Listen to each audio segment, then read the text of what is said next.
안녕하세요. 이상튜브입니다. 독일이 군 현대화에 100조 원 넘게 추가로 투자하기로 결정했습니다. 러시아의 우크라이나 침공을 계기로 그동안의 군축 움직임에서 탈피, 군사력 강화에 본격적으로 나서는 모습입니다. 지난 3일에 로이터 통신 등 외신에 따르면 이날 독일 연방 하원은 1천억 유로 규모의 특별방위기금 조성안을 승인했다고 밝혔습니다. 지난 2월에 러시아가 우크라이나를 침공하자 독일의 숄츠 총리는 전쟁이 독일과 전 세계의 분기점이라며 믿을 수 있는 강력하고 최첨단의 혁신 군대를 만들겠다고 밝힌 바 있습니다. 이 기금은 냉전 종식 후 사실상 방치 상태에 있던 독일군의 재건을 위해 수년에 걸쳐 약 500억 유로의 정규 국방 예산을 충당하는 데 쓰일 예정입니다. 구체적인 지출 계획은 나오지 않았지만 지난 3월에 이미 구매 계획을 밝힌 미국 F-35 전투기와 치누크 헬기에 상당액이 들어갈 것으로 보인다고 파이낸셜 타임스는 전했습니다. 이번 기금 확보로 독일은 2014년에 나토와 약속한 대로 2024년까지 매년 GDP 대비 2%를 국방비로 지출하겠다는 목표를 달성할 수 있게 되었습니다. 동시에 미국과 중국에 이어 세계에서 세 번째로 많은 국방비를 지출하는 국가가 되었습니다. 당초 독일은 나토의 국방 지출 기준을 맞추려면 부담스러울 수준의 증액이 필요하다며 2031년을 달성 시기로 제시한 바 있습니다. 그동안 독일은 국방비를 강화하라는 압박을 받아왔고 특히 도널드 트럼프 전 미국 대통령은 앙겔라 메르켈 전 독일 총리에게 대가를 치러야 한다며 노골적으로 불만을 제기하기도 했습니다. 지난해 독일의 GDP 대비 국방비 지출 비중은 1.53%였으며 독일은 이번 기금 조성을 위해 부채와 관련한 헌법을 개정했습니다.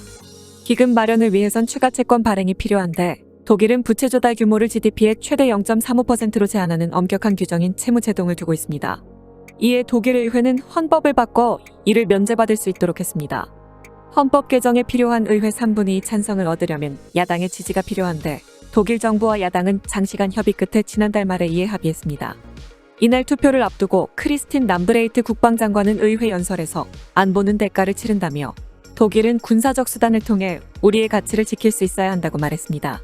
람브레이트 장관은 이 기금으로 앞서 계획했던 2031년이 아닌 2025년의 방탄복과 새로운 무선 장비, 그리고 야간 투시경 등에 대한 보급 약속을 지킬 수 있다고 설명했습니다. 안나레나 베어복 외무장관은 독일이 나토와 유럽의 동맹국들의 군대를 증강할 의무가 있다며 유럽이 우리가 필요하다고 할 때 독일이 있겠다고 했던 그곳에 서 있다고 말했습니다. 독일의 국방비 증액과 더불어 주목받고 있는 것은 독일 내에서 점점 목소리가 나오고 있는 전투기의 독자 개발입니다. 알려졌다시피 독일은 현재 프랑스와 스페인과 함께 6세대 전투기 사업인 FCAS 프로젝트를 진행 중입니다. 하지만 에어버스와 함께 개발을 주도하는 프랑스의 다소는 플랜 B를 갖고 있다고 밝혀 주목을 받고 있습니다. FCAS 프로젝트는 독일과 프랑스가 주도하는 유럽의 6세대 전투기 개발 사업으로 나중에 스페인이 합류했기 때문에 FCAS 프로그램은 독일과 프랑스 및 스페인 3개국으로 구성되어 있습니다. 하지만 영국이 주도하는 템페스트와 비교하면 각국의 이익이 걸려 잘 진행되고 있지는 않습니다. FCAS 프로그램은 유럽의 전통적인 국제 공동개발 방식이라 개발비 부담 비율과 개발한 기술의 지적재산권 및 워크쉐어 비율 등이 원활한 개발에 방해가 되기 쉽지만 독일과 프랑스는 사전에 앞선 문제를 거의 마무리하고 FCAS를 출범시켰기 때문에 순조롭게 진행될 수도 있을 거라 생각했습니다. 하지만 스페인 합류에 따른 조건 재조정에 시간이 걸렸다고 다소 최고 경영자인 에릭 트라피에 회장이 인정했습니다. 다소의 트라피에 회장이 밝힌 이야기를 요약하면 다음과 같습니다. FCAS 프로그램을 다음 단계로 진행하기 위해서는 스페인과 스페인 기업을 참가시킬 필요가 있었습니다. 때문에 독일과 프랑스는 스페인이 참여하기 전까지 공평하게 50대 50으로 나눴던 지분을 프랑스 다소 33%, 독일 에어버스가 33%, 스페인 에어버스가 33% 배분하는 것을 받아들였지만 일이 보다 복잡하게 되었습니다.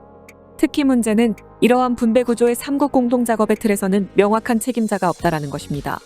이것은 의견이 대립했을 때 최종적인 결정을 내릴 수 없는 구조이며 이렇게 되면 의견 조율에 시간이 걸린다는 점에서 우려할 만한 상황입니다.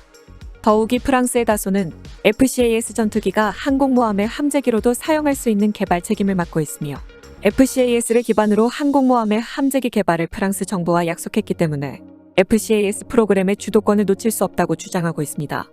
하지만 아직까지도 3개국은 FCAS가 6세대 전투기를 개발하는 데 가장 효율적인 방법이라고 말하고 있으며 더욱 놀라운 것은 플랜 A가 실패했을 경우에 플랜 B를 항상 가지고 있다고 말하고 있는 것입니다. 프랑스 다소 사이트라피에 회장은 기술적으로 다소는 단독으로 항공기를 만드는 방법을 알고 있고 프랑스의 엔진 제작 기업인 샤프라는 항공기 엔진을 개발할 수 있으며 탈레스는 항공 전자기기, MBDA는 미사일을 제조하는 방법을 알고 있다라고 말했습니다. 이 말은 프랑스가 항공모함과의 호환성을 확보할 수 없다고 판단하면 FCAS에서 이탈하더라도 6세대 전투기를 단독으로 개발할 수 있는 충분한 노하우를 가지고 있다고 말하고 싶은 것입니다. 아마도 프랑스 측은 공동 작업을 통해 개발된 기술의 지적재산권에 대해서도 불만을 가지고 있고 FCAS에는 기본적으로 블랙박스가 존재하지 않기 때문에 모든 참가국이 기술에 접근할 수 있다고 말했지만 동시에 지적재산의 소유자는 창조자이며 우리는 70년의 경험이 있기 때문에 누구도 우리에게 지적재산권을 내놓으라고 강제할 수 없다라고 주장하고 있습니다. 독일 측이 갑자기 요구해온 FCAS 실증기 개발에도 프랑스는 당초 계획에 없는 요구라고 지적하고 있습니다. FCAS의 실증기 개발은 FCAS 프로젝트의 주도권을 쥐고 있는 프랑스의 다소가 담당했지만 독일 측이 전투기의 설계 능력을 유지하기 위해 제2의 FCAS의 실증기 개발을 독일 에어버스가 담당해야 한다고 주장하면서 두 나라 간의 문제가 커지고 있습니다. 프랑스가 이것을 인정하게 되면 실증기의 개발비는 2배로 뛰게 되고 독일이 개발한 제2의 실증기를 어떻게 다룰 것인지에 대해서도 프랑스는 독일과 옥신각신하게 될 것으로 예상했습니다. 때문에 프랑스는 독일의 이러한 움직임에 반대하고 있으며 반대로 독일은 프랑스의 지적재산권에 접근하지 못하는 것을 불평하고 있습니다. 여기에 외부의 상황도 변화하고 있습니다. 당초에 프랑스는 자신들이 개발한 라팔 전투기가 나토와 EU 회원국들에게 팔리지 않자 라팔 전투기가 팔리지 않는 이유에 대해 유럽에서 이탈의 프랑스 규격의 독자 전투기를 개발했기 때문이라고 반성하고 있었으나 몇 년 전부터 라팔 전투기가 팔리기 시작하면서 최근에는 전투기 독자 개발에 자신감을 얻은 듯합니다. 이런 상황 속에서 프랑스 다소의 트라피에 회장은 프랑스 단독으로 전투기를 만들 수 있다라고 말한 것입니다. 프랑스가 전투기 독자 개발을 운운하자 독일에서도 전투기 독자 개발에 대한 보도가 나오기 시작했습니다. 작년 2월 18일에 영국의 로이터가 보도한 기사에 따르면 독일은 자체 프로젝트를 위해 프랑스와 공동 개발한 기술을 사용할 수 있기를 원한다고 보도했습니다.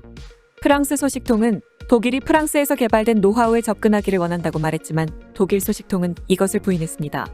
두 나라의 소식통은 두 나라 간 이견이 너무 심해서 전투기를 한 대가 아닌 2대를 만들자는 제안도 하고 있다라고 전했습니다. 프랑스 정치인은 이런 상황을 영국에 빗대어 말하며 독일과의 협상의 어려움을 우회적으로 표현했습니다. 로이터가 보도한 프랑스 정치인은 솔직히 말해서 우리는 같은 군사 문화를 공유하고 있는 영국과 함께 일하는 것이 훨씬 쉬울 것입니다라고 말했습니다.